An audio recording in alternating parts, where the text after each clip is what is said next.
Bitch, I just got to Miami and I'm about to start manhunting. I'm so nervous. Okay, I need to put lipstick on. Hold on. I need to make sure my lips are nice and juicy and overlined. I already saw a guy riding his bike who looked so freaking hot, y'all. Oh my god. But I'm gonna go from hotel to hotel. Okay, y'all. I feel so cute. I'm gonna go. Wish me luck. I'll keep you guys updated. No, because I'm so fucking delusional. Let me update you guys on this whole manhunting situation. Also, I got a freaking tunicado. So, basically, I started trying to find myself a boyfriend, started walking around Miami. All of a sudden, a freaking homeless person comes up to me, asking me if I want to buy drugs. He's like, do you want some? I'm like, no thanks. Oh man, the first dude she attracts is a homeless man. Well, I can't say I'm surprised. Eventually, bitch, I passed by the Ritz-Carlton, and this little kid, like, opens the door for me. I'm like, okay, say less. I go to the freaking pool, and I find myself a man's. Like, I was literally, like, I saw him. I'm like, oh my god, his back. And I already knew right off the bat from looking at his back that, like, he was gonna be, yeah. So, bitch, I literally sat on, like, the lawn chair across from him. And I was just, like, just chilling. Obviously not chilling, like, I was freaking out inside. And I'm so delusional that I literally went to the bar thinking that this man would follow me. I'm like, oh, for sure, he's literally gonna follow me. Like, what? No, he starts talking on the phone. These are the type of delusional women who thinks men have nothing better to do than to follow strange women around just for the plot. And this whole time, he's literally talking on the phone. Eventually, he goes to the bar, and I was like, okay, this is my chance. But, like, girl, I was laughing. Like, I was literally dying of laughter because, like, I was like, what am I doing? Like, literally, what am I doing? Like, I don't even go here. So I low-key self-sabotaged it for myself. And then being the delusional queen that I am, I sat in the hotel lobby waiting for somebody to come. I'm like literally a movie moment. Like, who do I think I am? And then, bitch, I left. And now I picked up a tunicado, and I was like, maybe when I'm in there, there's gonna be, like, the love of my life, and I'm gonna, like, find him. Bitch, no. Obviously, I came to the beach because I'm like, maybe. But here I am alone. She see herself as this young and hot woman that men would be resisting to come and sweep her off her feet. Well, obviously, that ain't gonna happen. I might be going on a date on Wednesday. I don't even think he's cute. I just, like, literally, like, for the plot, you know? But maybe I will do this again. Like, maybe I will, because, like, I'm crazy. And I think next time, I'm not gonna, like, stay in one specific location, but I'm, like, gonna go to, like, restaurants. And next time, I probably won't go alone. Like, this time, I'm literally alone. Oh, of course your grand plan failed. It failed because you were totally alone. You know what's even more stupid than approaching one woman? Approaching a group of women. I did see some cuties in, like, restaurants and stuff. But, like, that's so awkward. Like, I'm literally gonna be alone. Like, hey! And I know that when I hang up, I'm literally gonna, like, just sit here and, like, act like a damsel in distress. I can't. Like, I really can't. Okay, bye.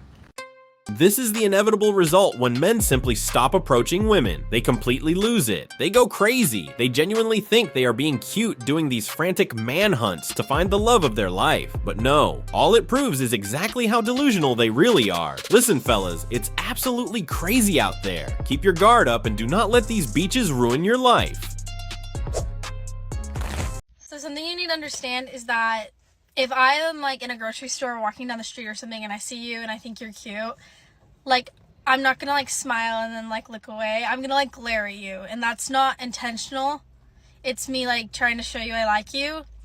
And even if you were to come up and talk to me after that, like, I would be really rude. But then once you leave, get so excited. But that's just my way of, like, interacting. So, yeah.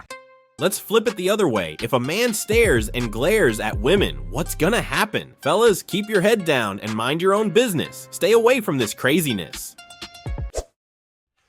You ever been out with friends and realized that you were the only one not getting hit on? And then immediately thinking it's because you exist in a bigger body? It's horrible because you know that, like, male attention isn't the end-all be-all, but at the same time it still hurts.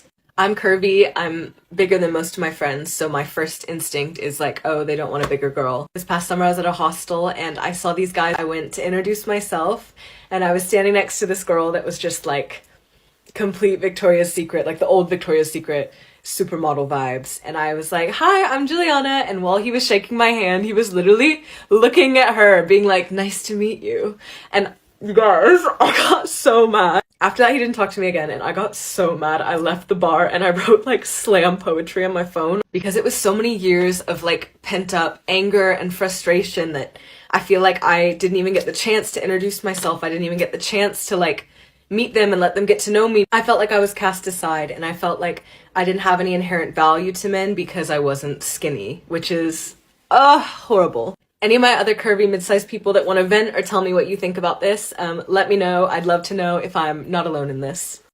The funny irony is unbelievable. She claims she had years and years of pent-up anger and frustration, yet in all that time she never did a single thing to change it. She knows exactly what to do, she knows exactly what men prefer, but she actively chooses to stay exactly the same. Instead, she just vents it all out on social media, fishing for sympathy. Honestly, how much of that ego has to be crushed before you finally start making better choices? I appreciate everyone's feedback on why guys don't approach girls anymore. I have multiple points to bring up. So for the people who use the excuse of like guys won't go up to girls anymore because they're afraid of coming off as like rapey or weird, like that's not a thing. If you're not rapey and you're not weird and you go up to a girl, like it's just not a thing. But I understand where you guys are coming from. So she asked men why most of them don't approach, and the very first thing she does is completely invalidate the feedback that men hate being called creepy. She even dismisses it as a pathetic excuse, acting as if men just invented that fear entirely to avoid talking to women. From other girls saying that they don't feel comfortable when guys do that, but I think that girls are just saying that when a guy genuinely is creepy, and I hope all of you guys are not generally creepy. There are some creepy people out there. Whatever. Also, some people are like, well, I'm not gonna like find my wife like at a bar or whatever. But then like, what does that say about like you? Like, you know, if you're the type of person who would be at a bar, then why would another type of person who would be at a bar not be, you know, possible love interest? God forbid men to just want to have fun. When did it become a rule that you can only go to bars to find love interests? Is the bouncer gonna ask what your ideal type is? This is just another delusion. Okay. Anyways, after gathering all of my data, here's what I've come to. Unfortunately, we are all dying alone. I'm sorry, and I don't make the rules, but both genders don't want to talk to each other. We don't want to use dating apps anymore. We all want to stay in our comfort zone with the people that we know when we're out. We don't really feel like making an effort to meet new people. And then for the people who say, well, the right person is just going to come at the right time, blah, blah, that is dead. That was a thing our parents, our grandparents, yes, that was a real thing. But now in the world of dating apps, texting, technology, and apparently people who don't like talking to one another, the chances of that happening, unfortunately, are slim to none now. Back then, people actually made an effort because there wasn't the technology to just find the person online. If you missed your opportunity with the person you saw in person, then that opportunity's gone. I don't know, it's definitely a real shame that this is where we're all at. But at this rate, I can confidently say that do not be surprised when all of us are middle-aged, going to be really old, and we're all still alone. This entire situation is a direct result of your delusional standards. You all wanted only the top 1% of men, leaving the remaining 99% as nothing more than creepy guys to you. So yes, we are all absolutely going to die alone. And men, we have found genuine peace with that reality. Men know life is much better in solitude than having to constantly deal with the endless shenanigans that women bring into it. All my friends say it that guys just don't approach anymore. Like in the past, maybe a guy would approach and come up to them, ask for the number. Once in a while it happens for me, but of course like not as much as previously. And obviously, a guy can literally open up his Instagram app, search up girls in the city that he's in, go like a bunch of their photos on each of their pages. So you go on like 20 really pretty girls' pages, and then eventually one might follow back or like some photos back. And that is a hell of a lot easier for a guy and way less amount of rejection than to go up to a girl on the street. But if a guy is coming up to you on the street, and even if you're not interested in him, thank him and be kind, because it does take a lot of nerve to go up to someone and do that. And I do believe that real men still approach.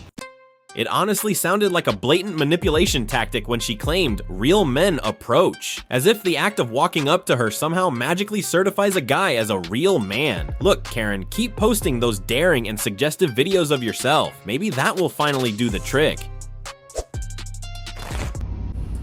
I have an honest question for the gentlemen, really, but for women, please chime in.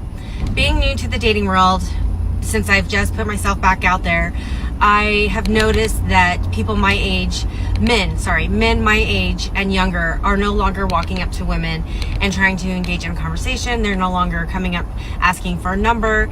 They are not, and if a number is exchanged, it is few and far between texts or calls that you receive, even though there is a mutual connection, there's a mutual attraction. But the older generation absolutely does. The older generation walks up, strikes a conversation, all of that. So my question is why? Why is it that the younger generation, why do you guys not do that? Why do you not walk up to women anymore? Why do you not try to go further along after you've gotten the number and start an initial conversation? The older generation she keeps referencing didn't have to deal with massive false accusations and the public spectacle of online shaming. Today's generation, however, is constantly forced to navigate all of this absolute nonsense. That's why we know better. It's smarter to simply stay away than to risk being paraded online like some kind of viral meme. I had one night in London before I went to Greece for my friend's birthday, and I had not one but two guys approach me organically. And I literally don't remember the last time a guy talked to me in Vancouver. So I'm in London, I have a flight the next day, and I go to this rooftop bar. Cute guy sits next to me at the bar. We end up chatting. He is an absolute catch, and he bought me dinner. Then we moseyed to like a night place, and he was really nice, but at that point I was kind of getting friend vibes, so I kind of wandered off. And I kid you not, I was at a bar for 60 seconds before the next guy came and said hi to me, who was also gorgeous and so nice and such a catch. And I know on vacation you bring this other like kind of energy, like you're in vacation mode and you're just, you know, you're like the best version of yourself. But what are the odds that I had two amazing options come to me in one night in London? Seriously, what a completely yappy person. Anyway, the first guy pays for her dinner, she eats every bite of it, then she immediately friend zones him and walks away. What a massive waste of that man's time and money. The second guy comes along and she barely mentions him at all. She probably just got her back blown out, because if there was any genuine connection, she absolutely would have broadcasted that too, right? And that's it for this video, guys. If you stayed until the end, please leave a like and drop your thoughts in the comments section. As always, see you on the next one. Peace.